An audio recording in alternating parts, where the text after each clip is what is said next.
I'm Amanda and I run the Mums, Bums and Tums podcast, which is for mums by mums. If you do enjoy this, please do like and subscribe on one of our many platforms.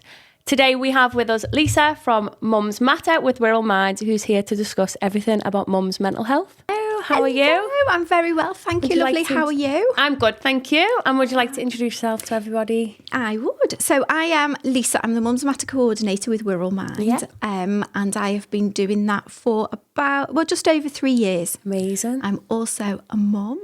I'm delighted to be here with you this morning. Good, and it's lovely to have you, and I can't wait to pick your brain about everything mental health. So talk to us more about Mums Matter. Let's delve into it. Yeah, so Mums Matter is an 8-week course, Yeah. an 8-week programme. So basically, I think every mum gets up every day wanting to do the very best by her child Absolutely. or children. And throughout the day, things creep in that have mums going to bed feeling less than, feeling like they're not enough, they haven't done enough, they're comparing themselves to next door, and then they've got to get up the next day and do it all again. So Mums Matter basically looks at what those things that creep in might be. Yeah. And although, all our circumstances and all our stories are different, aren't they? But actually, it does come down to those same kind of like 6 things. Yeah. And so the first 6 weeks of Mums Matter is dedicated to those 6 topics. Amazing. And we go really deep Delve into it. on some of them. Yeah. Yeah. Needed, though. It is needed. It is needed. But it's not... it's not a fluffy mums group. I'm going to say there is some real healing. Nitty-gritty, Yeah, and some healing of generational cycles. Yeah. That kind of thing. Yeah, does because I go think on you through the learn a lot groups. about yourself and your childhood when you become a mum, and you see it from a different set of eyes, not as a child, as a mum. Do you know what I mean? Yeah. Like how you've been treated and things like that. Yeah, and for a lot of mums, they're just unaware of the impact that that's Absolutely. had. And it's the generation you're in as well, and how you're taught to do certain things, isn't it? So you think you're doing the best, and then a new generation comes in, and they're like, "Oh, that was a bad way to be," type of thing. Yeah, and I kind of, so I always tell a story because kind of like we don't understand a lot of the time how we are mirroring our parents' behaviour. Sometimes we think we're doing something completely different. So for example, my eldest daughter, when she was born, because I'm a vegetarian, so I was very much like, she's just going to have organic food and she's going to have it in, I'm going to do it in the ice cube trays. And I was really kind of not, wasn't... didn't have loads of money at that point. Yeah. But I was buying this organic food for her. And so because I was buying this organic food, she was eating every bit of it. And I was there and coaxing her until she ate kind of every bit of it. And it wasn't until I kind of got well and kind of started to realise that actually I was there just doing the same cycle, but in a very different way. So my family are Irish. Yeah. I come from... my genes are Irish, my DNA is Irish. And so my mother wouldn't have starved, I don't think. And I don't think my grandparents would have, but definitely my great-grandparents and great-great-grandparents would have been kind of involved in Ngorta Moor and would have come to Liverpool at that point. And so kind of like, food was scarce. And so you would eat everything on your plate. And then 4 or 5 generations later, I'm feeding this child. It's organic food, but I'm still like, food is scarce and you must eat it all. Turn off your full, your full signal in your tummy and eat everything.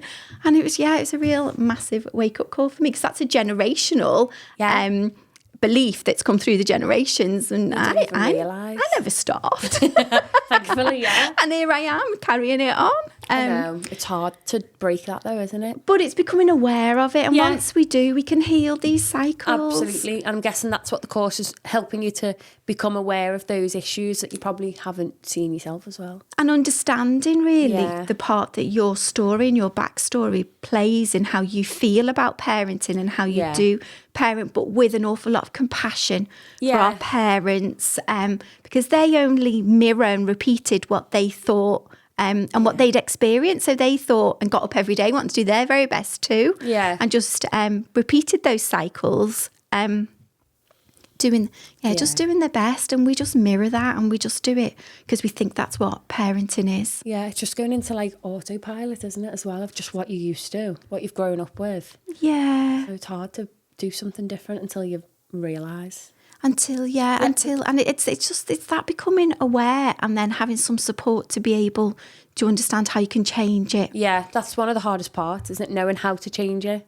Yeah. So I'm sure that your course is helping with that. Yeah, so that's kind of what we support with, really, and give some really simple tips and some skills that mums can learn. But it is all, and it's really important to say this, it's all a practice, isn't it? We all have to, and we're all, a work in progress. Yeah, and what works for one won't always work for another. Absolutely. But it's but I just try and keep it really, really simple.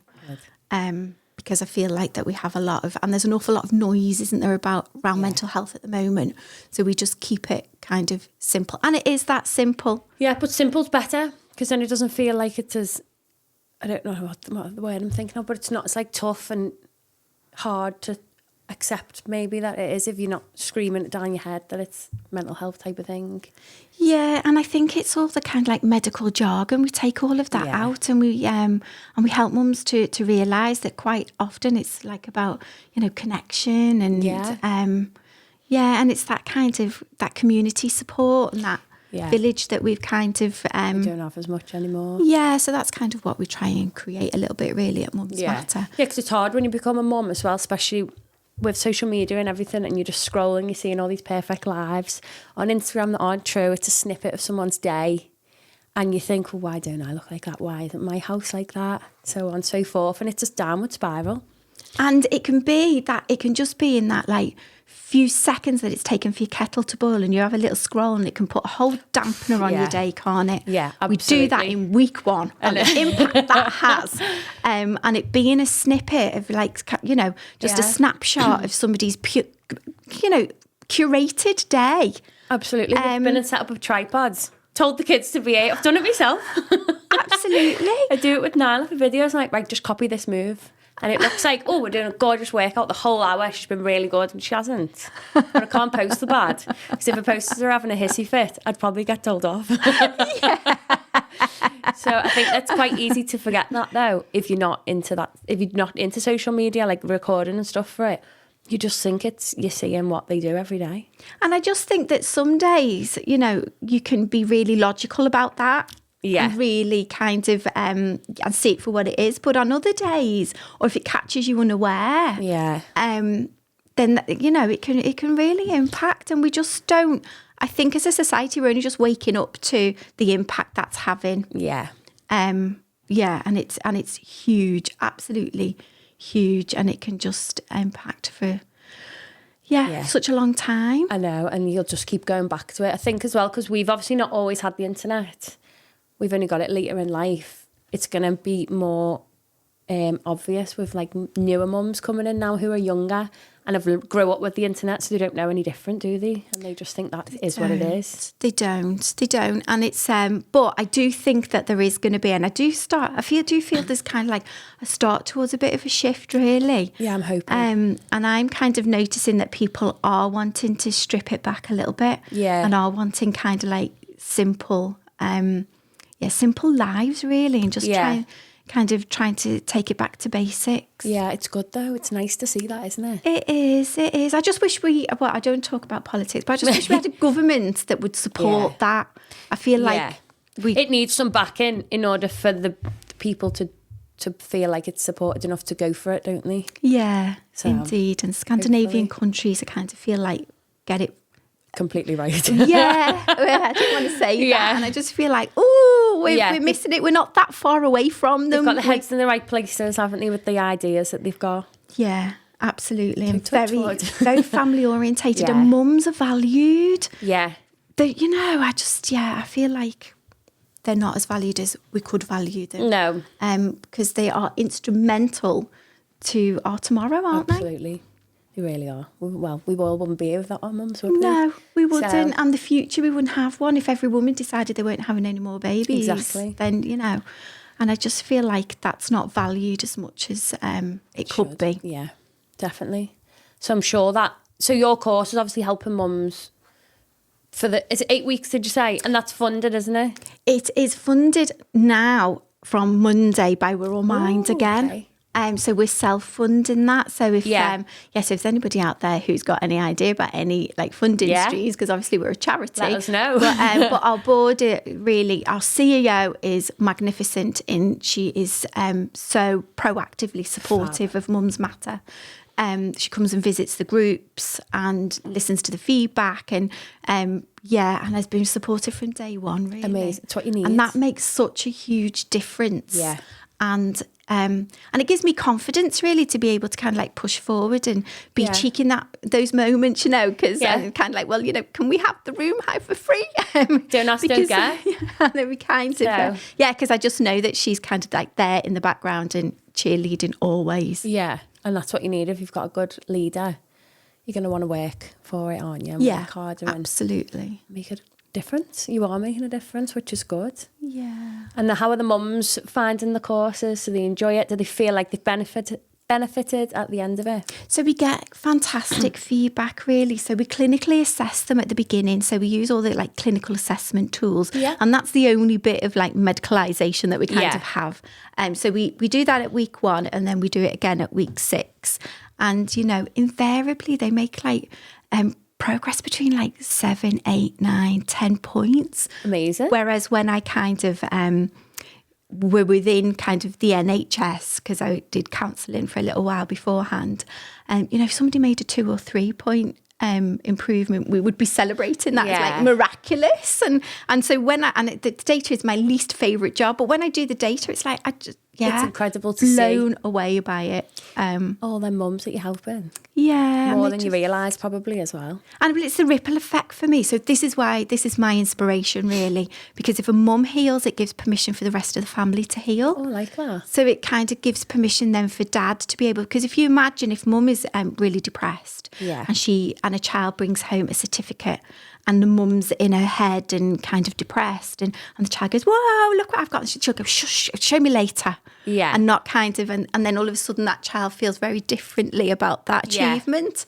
And partners the same, they'll have a great day at work, but as they come through the door, they know they've got to manage their behaviour around their partner. So if mum heals, people don't have to do that and become kind of who they are and heal and really experience that. So that's how I kind of, on the more difficult days, I count up how many children have been impacted. Oh, that's lovely. But it's so true. It is true. And mums send me little videos and things all the time of people doing them Lisa-isms, or their children doing Lisa-isms in the bath. I love it. But isn't that lovely to think of how much of an impact you've had on so many people? But I just go to do my job. So the impact comes from the mums doing the work. But you're giving them the tools to do that as well. Yeah, well, we're guiding them and we're facilitating that. But it's definitely the mums that do the work. I just stand and sprout it off and then it's up to them. And very much in week 6, it's just kind of like, it's your journey. It's up to you. You you've got to put the work in as well. Yeah, if you say you can, you're right. If you say you can't, you're also right. It's up to you. It sounds great. It sounds absolutely amazing what you're doing. And I think it's so important to have that for mums, because a lot of mums will feel like they're alone. When you have a baby, it can be like one of the loneliest times ever, can't it? Oh, so much so, especially if you're maybe like a little bit older and you've got an established career and friendship base and you're the first of your friendship group, which is kind of what happened to me, really. Yeah. First to have a baby, and then there was kind of like, and I didn't live kind of where I grew up, and it was like, what now? Were you close? Were your family living around where you? No, which is even harder because you don't have that village. No, the village. That you told. Wouldn't have had that village anyway because I didn't have the healthiest of upbringings. So wouldn't have had that village from my point of view. But I definitely would have with my husband's family. Yeah. But we didn't live in the area at the time, and I was just kind of thrust into a new life, aren't you? Yeah, and it's find your way. And I think because I'd had 2 miscarriages before I had my first child. Yeah. So I think you then, and I see mums kind of repeating this pattern all the time, it's about keeping the pregnancy. You don't then really plan for when the baby arrives. So then, because you don't expect to have a live baby. And so when you have one and they're presented to you, you're like, oh my God, what now? It's here. Yeah, what do I do? But it's true though, isn't it? When you have had that, like, obviously heartbreak twice, it's to have the baby, you're like, oh my God, we haven't got this far. So how do I do it? Wasn't expecting it. And everybody's like, but you got to 9 months. I'm like, well, I still expected something to go wrong, because that's kind of the mindset it's that what I was in. The trauma's set you up for, hasn't it? Because you're expecting the worst again, which is really sad. Yeah. But it's like a way of protecting your body, isn't it? And yourself. Yeah, and your mind just wants to keep you safe. And Absolutely. so kind of that's what it does. But but it is... so it is interesting, and I see an awful lot of those mums really come into our groups, and I kind of feel like, you meet the right person at the right time, don't you? Absolutely. I'm a big firm believer of that. Yeah, me too. Me too. And I see that all the time in the groups, and it's funny, isn't it? Because sometimes like people will drop out or they want to defer their place, and I think, oh, that's such a shame, because they would have been great, and then somebody else takes their place. And then they meet somebody, and I'm just like, oh, okay, so that was the bigger picture. And I very much trust in that. Everybody's in the room, in the right place at the right time. Absolutely. And, Good. Yeah. So do you have a lot of mums who will maybe not start the course not ready and come back later date? Or, no, not really. We have very, very, touch wood, we have a very low dropout rate. Good. Yeah. It's incredible, really. That's amazing. And I don't try and analyse that too much. Yeah, you can't, can you? Because there's always going to be that. But that obviously means that they feel so safe and secure there, because it's a vulnerable time to be in for them, and to go and talk about that with strangers, which I think actually I'd find easier to talk about with strangers than people you know if you're struggling. Yeah, Definitely. that's interesting, and that is probably true in some ways. But I do a full assessment. Yeah. And so kind of, and I let them kind of know exactly, although you can't always, because you never know who's going to be in the room either, and kind of what the energy is going to be like. But it's very structured the first 6 weeks. So mums don't share their stories. And I'm really a bit passionate about this, because from a trauma-informed point of view, it's not the healthiest thing really for everybody to kind of like offload. It's not a self-help group in that way.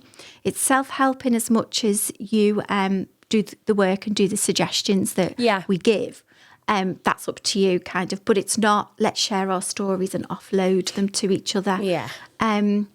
Because, for example, if you have been raised to believe that it's your job to fix things and to fix people, and you're responsible for people's feelings, if somebody's offloading a really heavy story in the group, and you're maybe not great and haven't got great boundaries, you're going to sit there feeling like it's your job to make suggestions and step in and help. So we just don't do that. That's good though. That's a good way to do it. But they can share their stories if they want to, and if things have been triggered for them, which quite often it does, especially after week 3, because we do thinking patterns in week 3, and we do our story and our timelines in week 3. But they can share them one-to-one with me. Oh, that's good. So they've still got that opportunity. Yeah, and most of them do, to be fair. Yeah. Sometimes you just need to offload it, don't you, to someone. And have it unravelled as well. Yeah. I think once we understand our story, we can do something about it, because having trained as a CBT therapist, I kind of feel like I can say this. CBT is great when you understand why you're thinking that in the first place. Yeah. The problem is, for a lot of CBT therapists, it's all this kind of like, toxic positivity, and that they're just getting people to change their thoughts. Well, we need to understand why we thought that in the first place, so that we can do something about it and understand our story, how it's impacting. So that's what we do. And for lots of mums, and I've actually got one group bought me like a Perspex piece of jigsaw, saying this was the missing piece. And for lots of mums that is, and that was for me in my own healing journey. Once I understood the impact of my journey and my backstory, my recovery was really quick. Good. So it's very structured, and we don't we don't share our big stories in group. It's not like you would imagine like Alcoholics Anonymous or something. Sitting around it's not that. Relating to one another. Yeah, no, it's not that. But you kind of relate to one another without having those conversations. The groups do bond. It's that's lovely. Extraordinary, really. It must be so nice to see them as well. Oh, it's seeing the change in them from over the weeks. And just how they sometimes carry themselves into group. So we do a creche as well. Amazing. So on week 1, they come and there's always a lot of anxiety around. They've left the baby. Yeah. And I'm sometimes, and I try not to be, but sometimes I can be a bit blasé about that. Yeah. In as much, because our creches have been with us almost from the start. And they're tried and tested, and most of the people that work in the creches have been mums, matter mums. Oh, so lovely. They totally get it. Yeah. And, you know, and everybody is just so like kind of committed. And I know that the creches are incredible, but the mums don't. So I have to keep reminding myself of this on week 1, really. But to watch them come in from that place, and then by week 3, they're kind of like just handing the babies over, and up they come. And throwing them out, see you in a couple of hours. and then by week 6, they're making their own drinks. And and it's just, and they just carry themselves differently, and their shoulders are down. Yeah. And That is it's really just, lovely. it is incredible. It's so important as well for mums to have that. It is. Really It is. important. And just to give themselves that space. Yeah. Quite often they say, because we're coming to the end of these runs now, and then we'll have some more start after Easter. And at the beginning, it's like, it's 8 weeks. Because, of course, we started these in the end of February. So it's just kind of like 8 weeks. It's going to take us to Easter. And now they're going, it's not long enough. Yeah, please, can we go again? What else can we do? Oh. So we bring people in week 7 to talk to them about kind of what they can do The next. next steps. Yeah. Amazing. And do a lot of them stay in contact with each other, do you know, or with you? Yeah, so we do a lot of peer support. So we do like buggy walks where we bring all of them fab. together. We do lots of coffee mornings. We do picnics. We're doing an Easter egg hunt at Easter. Amazing. The Easter holidays. And we include like the siblings. We do loads of stuff to kind of like keep in touch. Throughout the summer holidays, 6 weeks, we do something every week. Fab. Do you not run in the holidays and No, because so that's quite nice. Yeah, because of the older children, we don't Of course. have provision Don't have- in creche for them. Yeah, understandable. So we don't during holidays, but a lot of other things stop during holidays, don't they? Yeah, as people well? are going away and family are visiting, so it makes it a lot harder. And then people are missing weeks, aren't they? So Yeah, it's harder. yeah. So we just do something, because like a lot of like mums groups stop over the holidays as well. So then there's like less opportunity to catch up in that way. Yeah, because that's the only thing, isn't it? As you say, with the older kids, it's finding a babysitter for them if you're going somewhere, which is just another added stress, isn't it? Oh, and it's impossible half the time, Tell me isn't about it? Because especially if you've got more than one, because no one wants to take more than and one. grandparents are younger and working and Exactly. stuff as well, aren't they? So Yeah. the people that you would have traditionally maybe Relied dropped them on, with, yeah. you can't. So I know, yeah. I'm really lucky. My mum's retired. Oh, fabulous. Thank God.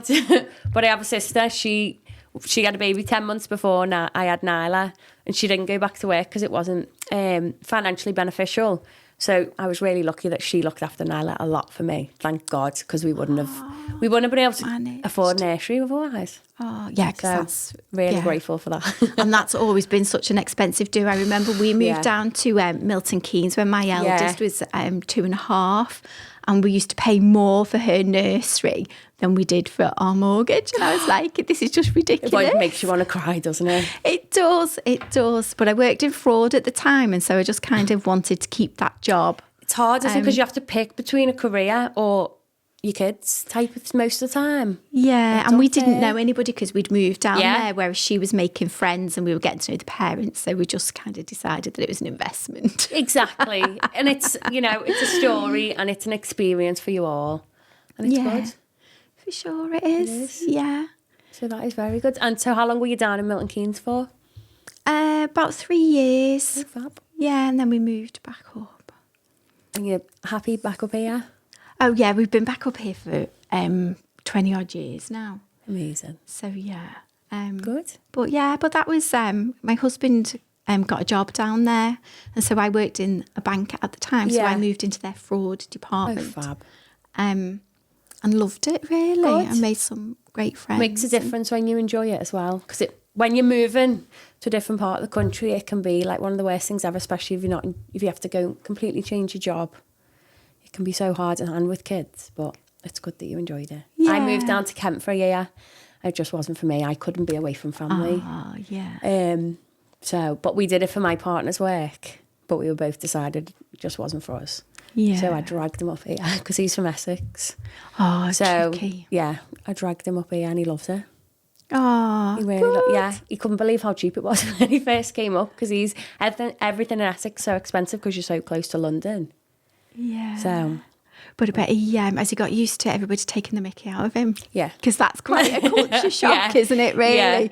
I always love it when I work with people who don't come around and, and they say, somebody says that. And I'm like, it's term of endearment. They must like you. Is, if they're bothering with you. Yeah, my dad does it all the time. If they're being rude to you, it means they like you. Literally, it's like when we go for a chippy and he couldn't get his head around that, like, our chippy's also a Chinese.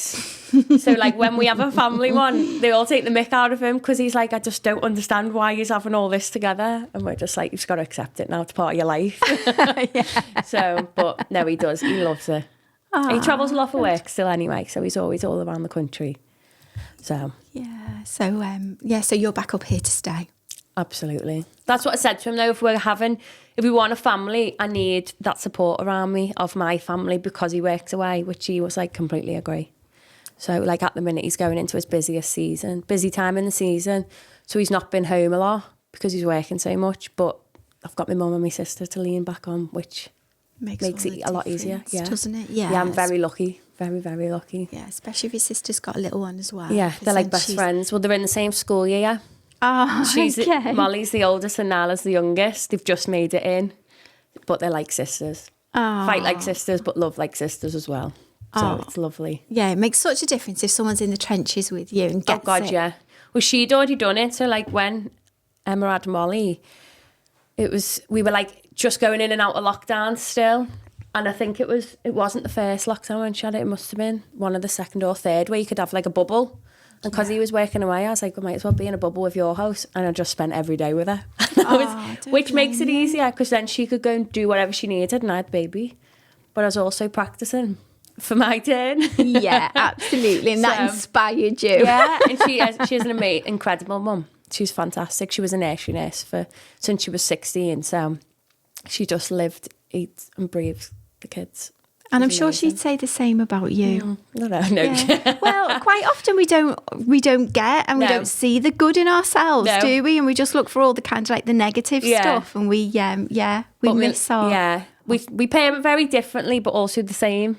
If that makes sense. But she's very good to want to lean on because Nyla really respects her, and like, say if she's not listening to me, we'll ring Auntie Emma, and she'll listen to Auntie Emma. Oh, that's interesting, isn't it? Yeah. But it's really nice to have that. And we went to loads of classes together because I feel like I probably wouldn't have been as strong after I'd had Nyla if I didn't have, because I was with her every day basically. And she'd take me to the classes and she'd already done it. So it was a little bit easier because it's so anxious, isn't it, when you go in? Oh, for sure. When you class. Don't know. And do you know what? And people don't really talk about this, do they? It's kind of... You can be a really confident, and I get lots of mums kind of in Mums Matter like this, really, and we talk about the kind of difference between self-esteem and confidence. Yeah. But they can be really confident, in their job, and then when you become a mum, it's just a completely different, it's just a completely different set of feelings, emotions, behaviour.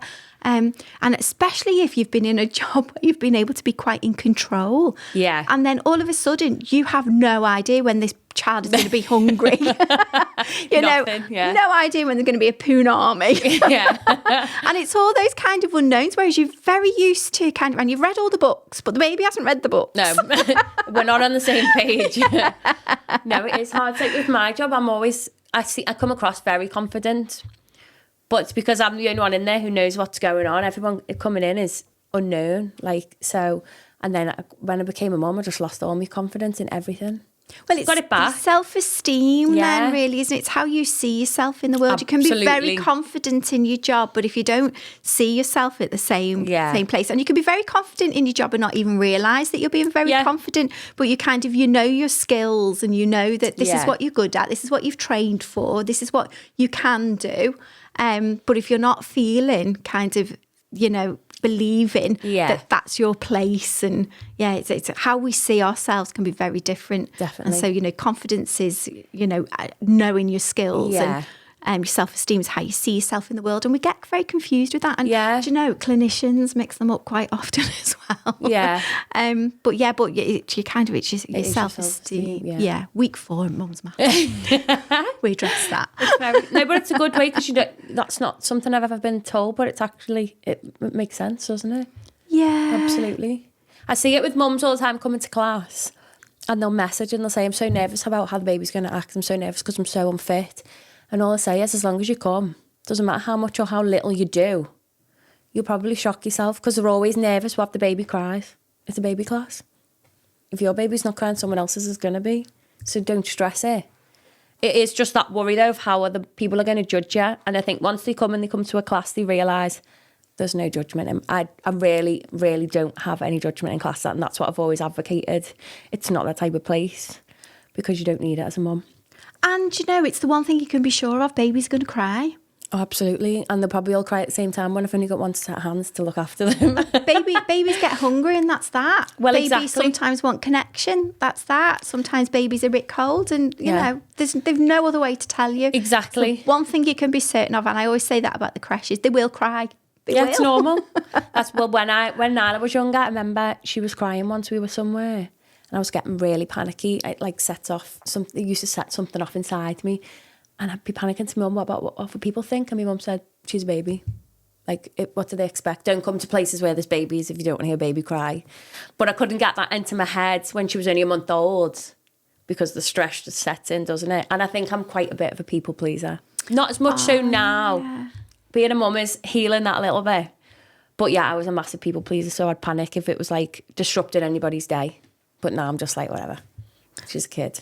And she's a baby, she's exactly. A little one. And it says so much more about the person judging always. Absolutely. Than it does, about this innocent child letting you know that she's got needs that need to be met.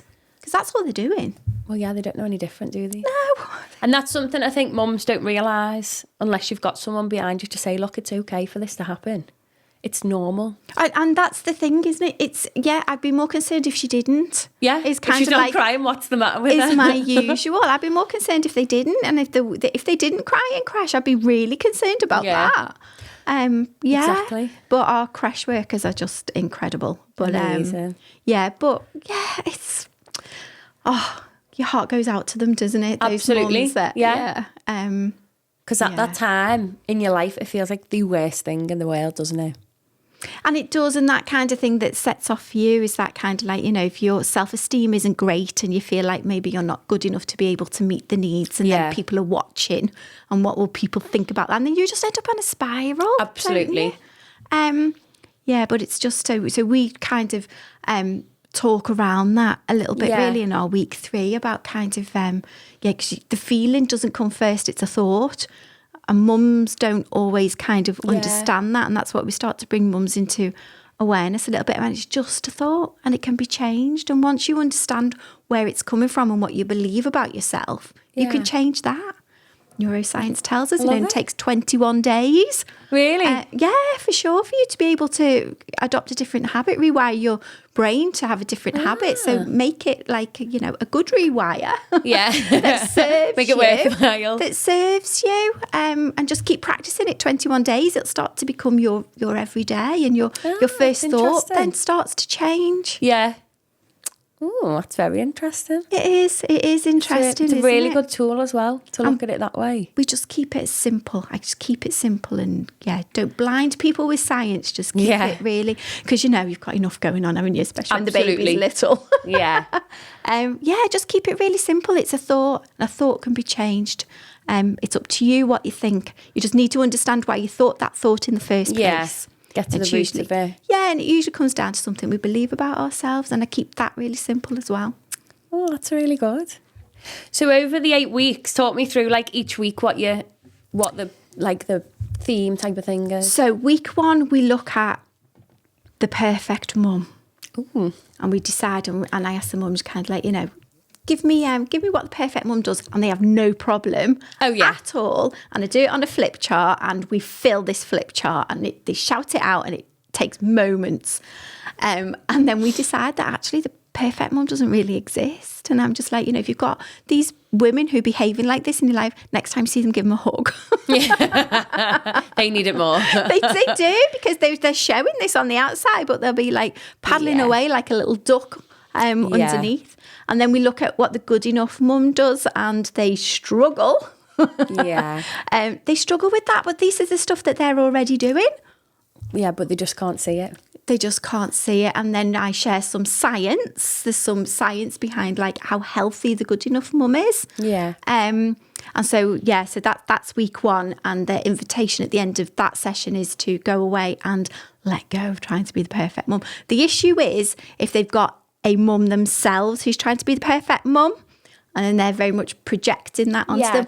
Or they're with a partner who's been raised by somebody trying to be the perfect mum. Yeah. And then he's projecting it. So that's kind of like where, it gets like a little bit. So although it sounds really simple, that's where it can get like a little bit complicated, tricky. Yeah. And then in week 2, we start to look at like our needs and understanding what they're about and what happens when we don't meet them. And then, and then mums are always like, very, I feel guilty about like kind of like putting myself first. So then I go a little bit deeper, like, well, what happens when you don't? Oh, well, I get really grumpy and I get frustrated. And then who bears the brunt of that? And it's the children. So you're feeling guilty about not taking care of yourself because... And they're like, oh. But also we go a little bit deeper in that as well, because if you've been raised by in a family that only really values productivity, it's really difficult to take a break. Absolutely. Because that gets labelled as all kind of, lazy. And how many of us had a parent who would, we would say, I'm going to go and play tennis or, whatever, football. And they'd go, well, have you done your homework? Yeah. So like you going and connecting with your friends is down the list for you doing your homework. Yeah. And so the message there is, okay, I've got to be productive first before I can take care. But actually, if I take care of my needs, I might be more productive. Exactly. But so we go really deep on that, and we get to understand that we're just mirroring what we've experienced and what our parents, and they only mirror what they've experienced, and we're all very compassionate about that. My parting gesture that week really is, if you don't do these things, especially if you're raising girls, what are you teaching your girls about motherhood? Yeah, absolutely. And that's kind of like the light bulb moment quite often. Yeah, and they just kind of go away kind of like, oh. And I get them to commit to do something that they're not doing now that would help them to take care of their needs. But they like to so things like seeing your friends and washing your hair. I had one mum once in one of our groups hadn't washed her hair for 29 days. Oh my gosh.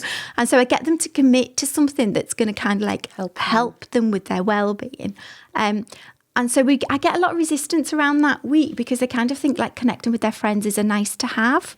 Yeah, it's so important. But actually, it's what keeps us well. Yeah. Especially if we can find somebody who's in the trenches with us. Yeah. Who can kind of see us. Understand you a bit better, don't we? Yeah.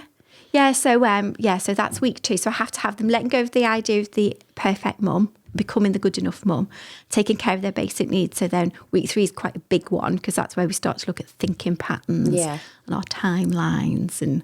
Yeah, so that can be a huge week. And then week 4 we look at self-esteem and how we see ourselves in the world and how we get confidence confused quite often for self-esteem and also trying to recognise our positive qualities. And there's loads of tears in this week as well. So we will have had tears in 4 sessions up till now. Because then I ask them, give me a positive quality and I only ask for 3. And quite often they're at a complete blank. Oh. And they just can't, for the life of them, see a positive quality. So I send them away trying to find their invitation that week is to find 20. Yeah, it is sad though, because I bet you if you ask for a negative, they give you a long list. Oh, so that's what they tend to do. So that's exactly where it tends, and they're trying to, and you can see the cogs in their mind going, oh, how do I change that into like a positive so that, But a lot of them want to start with I'm thoughtful. And I'm like, oh, I'm sure you are. I'm sure. And I get that. But are you thoughtful because you were born thoughtful, or are you thoughtful because you've had to be? And they go, I was born thoughtful. And then I'll say, the name of their little one. And I'm like, so when they are hungry, do they think, oh, what time is it? Is everyone asleep? Oh, I don't want to put anyone out. Oh, I'm a little bit concerned. I won't cry. Or do they do it really quiet and go, it's night time? Or do they just go, wow? Yeah. No one's born thoughtful. No, you don't know how to be. Thoughtful people are made. Yeah. Because usually they have to be. So there's always like a lot of tears around that week, really. And then they say, you know, I've never had great self-esteem, you know, and I'm like, well, you had no problem letting people know you were hungry. And if you ever wonder about kind of self-esteem, look at your children when they are trying to and starting to walk. So they pull themselves up and they fall down. And then they pull themselves up and then they fall down. And then they pull themselves up. They don't go, oh, sod that, I've fallen down, I'm not bothering again. Do they? Yeah. And they also don't go, oh, hey, does my bum look big in this nappy? Have you seen my leg rolls? Which it does. Do they? They just go, do you know what? Look how gorgeous I am. Clap. Yeah. Don't they? Look how brilliant I'm doing here. Clap for me. Everybody watch. Yeah. So we are born with great self-esteem and we're not born thoughtful, and they are knocked out of us sometimes really quite young. Yeah. Yeah, so then week 5, it's your journey, and we start to look at kind of who are we, what do we want, what do we need next. Yeah. And if mums have got older children, I go, you know, who are you, what do you want? They're like, because no one's asked them that since they become a mum. Yeah, they've just forgotten about. Yeah. It's always about the children, isn't it? And I'm like, well, what do you want? What do you need? We start thinking about a wellness plan. What do you need to be on that? So sometimes we might. So what we're doing there is we're preparing for the people that we will bring in Connect a Week in week 7. Yeah. So, you know, going forward, that might be somebody like you. You know, if mums want to move more, and we might bring you. We might bring health visitor, because maybe they've got some kind of like concerns around their child that would make them feel more confident. Sometimes we bring in Koala. They're brilliant local organisation that do like breastfeeding support and things. We always bring people from the family hubs, because there's so much that goes on in family hubs that people are just completely unaware of. So and that just depends then. They just bring in, sometimes we get the lovely Steph from Maternity and Neonatal Voices. And so kind of whatever they need, we bring, and I start kind of working behind the scenes to bring them in week 7.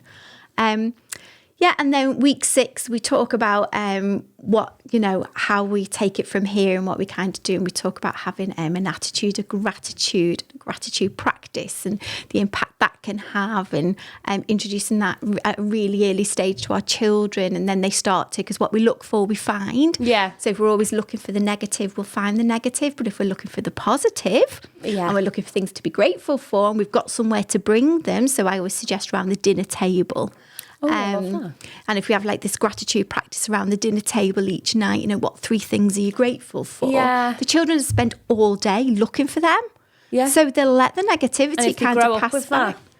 It's just normal. Well, it takes 21 days to form a habit. So their habit is they're always looking for something to kind of be grateful for. So my girls used to be kind of in competition a little bit sometimes. So like one would come in, she'd go, I've got 6 things to be grateful for tonight. And then the other one would go, I've got 7. And they'd be like, choose your best 3. Yeah. Because we haven't got all night. Your bedtime's in 10 minutes. You do all need to get a bath. But it's great, isn't it? That they're just kind of, and it's really lovely when they start to kind of be grateful for things that we then sometimes take for granted, and it's lovely to hear it come from your children. It's like a bit of a wake up call. Oh yeah, do you know what? It is really lovely.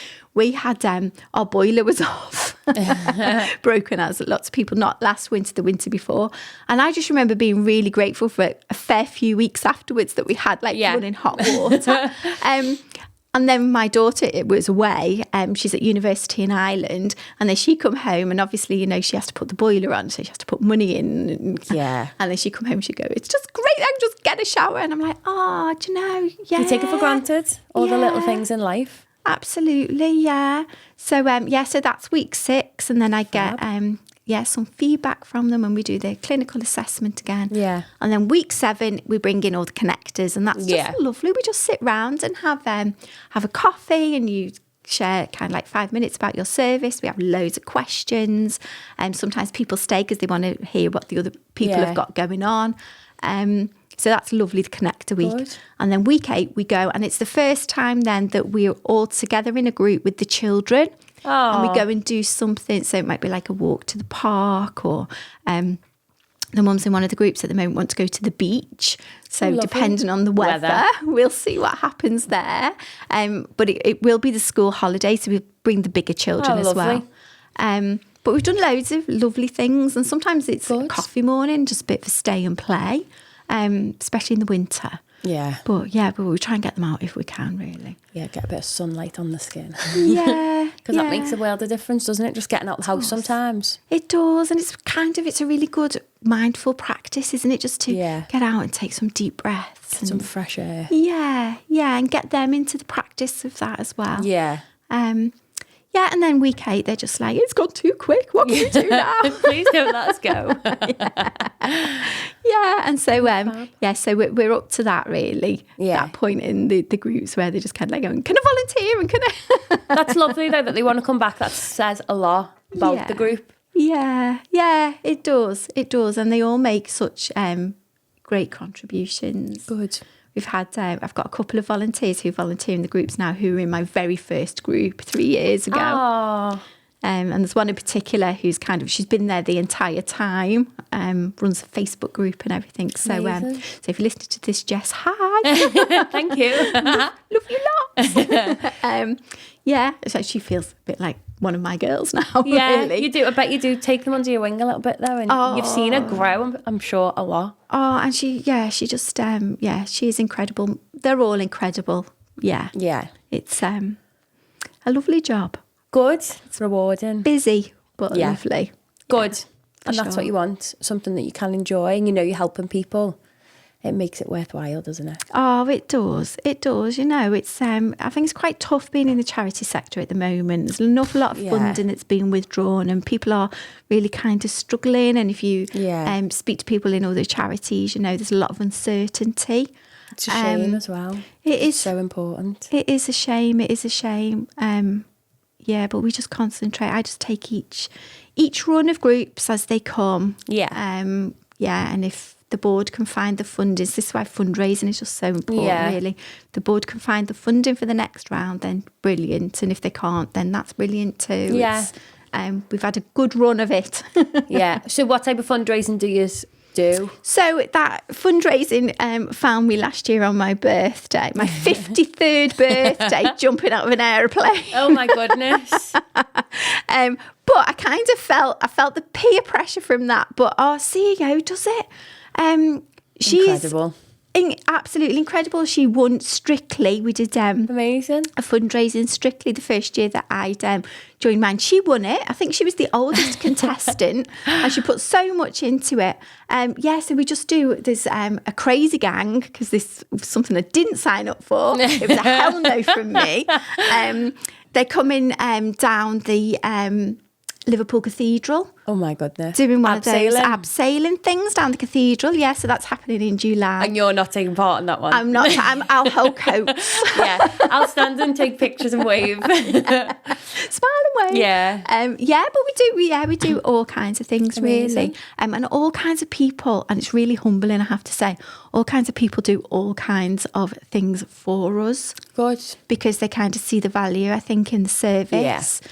We've got a whole project on Chester Street, whole 3 stories, or 4 stories in actual fact, of a building that is chock-a-block, morning, noon and night. Good. There is never any space. There's no staff. There's no staff room or any staff toilets. We are all there with the service users, and there's something going on all the time. You can be having a meeting with the CEO while chair fit's going on underneath, and you've got a bit of karaoke on the bottom, and it's just. But she very much is. The building belongs to the service users. Yeah. And, we're privileged to share their space. Amazing. And that very much is the. It's the ethos, but it's there's a lovely atmosphere, I think, in the Fountain Project. Right. It's a lovely place to come. There's a little cafe. Everybody and anybody is welcome. Oh, amazing. There's support workers around. And you'll never be allowed to have a brew on your own in the cafe. Somebody will always talk to you. And it's, and it's lovely, lattes, and I think they're only £1. Oh my goodness. I know, it's just... More people need to know about that. They do, and it's just, lovely atmosphere if you fancy a bit of karaoke. Yeah. I'm I'm not maybe not singing on it. I'm not as good as I think I am. With you. Yeah. Unless I'm drunk. With you, but it's so good. Singing for well-being is such a good activity. Definitely, when you're with your girls. So career-wise, how long have you been with Mums Matter? So just over 3 years, yeah. And then what were you doing before that? Counselling? So I started off, and people are always a little bit like mind blown a little bit about this. So I worked in a shop was my first, but my first like proper full-time job was in a bank. Yeah. And then I moved to Milton Keynes and I went into fraud. But I suppose my career started with the careers teacher. So I went for a careers interview with the careers teacher because we were doing work experience.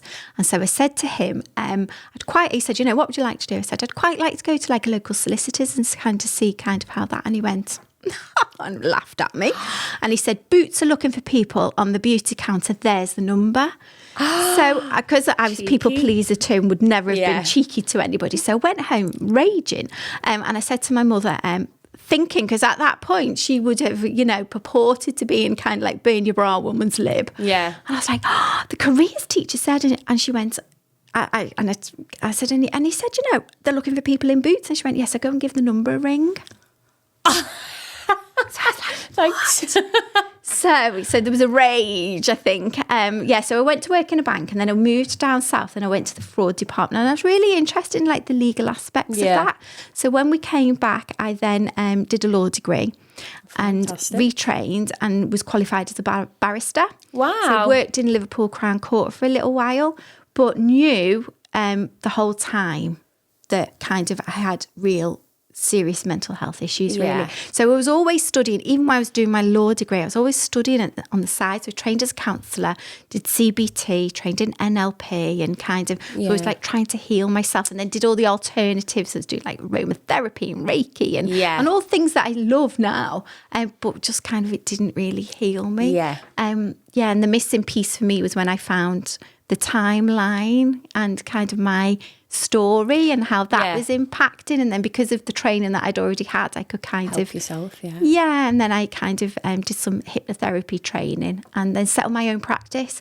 So I was doing that for mums were my niche. So I was doing that before I did this job, and then this job was sent to me and it was for a year, and I thought I'll do it for a year. And I said to the CEO, it's you. She was going, it's for a year, we'll see how it goes, we'll do it a year. Famous last words. 3, I'm still here. And we come to a little part every year where it's just like, can we still afford for me to do this? And, but touch wood, We've made it work. Good. No, and it's fantastic. So people are always a bit fascinated. How do you go from being a barrister to a therapist? Well, you get well. You heal. There was a significant moment for me, really. And there was a defendant and I was prosecuting, and there was a defendant and he was... oh, bless him. So he was a drug user and he'd kind of had got mixed into having debts and had started kind of like low-level dealing, really. And he'd been caught kind of probably in his first few deals because he wasn't, that with it, really. And in his evidence in chief, and he was just trying to kind of like explain kind of how his journey and where he'd got there. And I was quite poorly at that point. So that's the point that I was kind of making before. So I was really confident because I knew I could do that. But actually inside I was probably dying and probably plotting to end my life at points.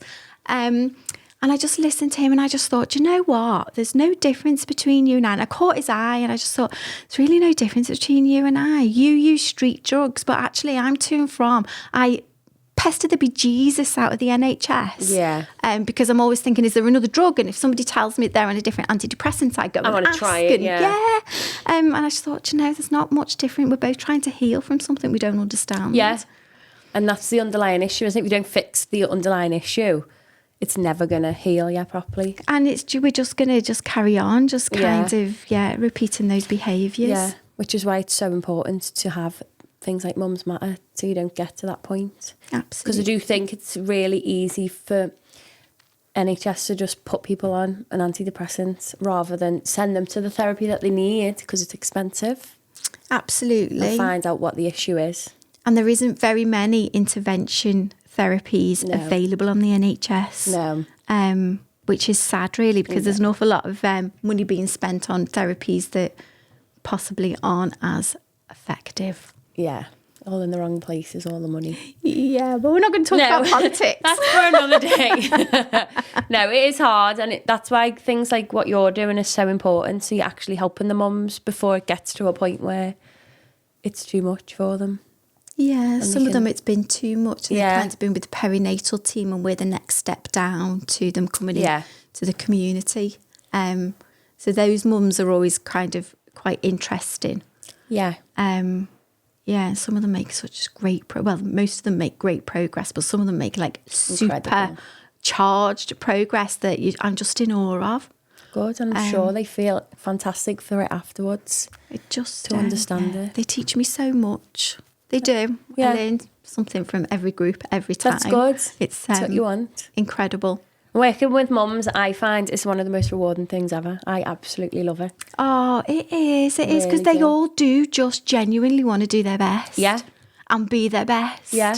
And if anybody, you know, it's very, it's very rare for a mum just to go, no. And I do get this sometimes, I'm going to say, that they just go, no. I did have on this run, I did have somebody who didn't want to become the good enough mum because she thought she was already the alternative. And I was just like, I don't think this is for you. We're all just good enough and doing the best that we can. But if you think this isn't for you. Yeah. But that's rare, really, really rare. Everybody's just trying to do the best that they can and just trying to find that connection with people who get them. Yeah, which can be quite hard. Yeah, especially if you don't know who you are yourself. Yeah, because when you're a mum, you're finding out who you actually are. Yeah. That's what I found. Yeah, absolutely. Finding out the real you, not the cover-up to be a people pleaser or have loads of friends or go out all the time. Or if you're neurodiverse, wearing the masks. Absolutely. You're too exhausted to put the mask on, love. Yeah, because most mums do find out that once they become a mum, don't they, that they've got something underlying. Yeah, absolutely. But, you know, we wear the masks and we wear the armour, whether we're neurodiverse or not. Exactly. Yeah, and you just don't have the energy to put that heavy armour on some days. You don't have the energy to put a new top on sometimes when your baby's thrown up on you. But so when I draw, and I always say, you know, I'm not employed for my artistic skills, and I always put dinner all over the good enough mums, and she has odd shoes on as well. She always has odd shoes on because I was that person. Yeah, I've been the odd sock mum. I've got to work, and I've had like two the same style shoe, but one's a blue and one's out, and I've had to just rock it all day. Yeah, it happens. It happens to the best of us, and it's normal. But no, it's been absolutely fantastic having you on. I would love to have you back again. We can delve even deeper. And thank you very much for joining us. Oh, thank you for having me. It's been an absolute pleasure. And and I just love what you do. And I'm absolutely loving the work you're doing. So if anybody would like any more info, it'll be all up on Instagram. Fabulous. Thank you. Oh, thank you, Amanda. What a lovely time. Thank you for listening to us today. Whatever you're listening or watching on, please like, subscribe and comment so that we know exactly what you're enjoying and we can give you more of it. If you've been enjoying the channel and you want to show us some support, you can buy me a coffee and the link will be below. Like, subscribe, comment, get involved and let us know that you're enjoying it. The link on screen now will show you our most recent video.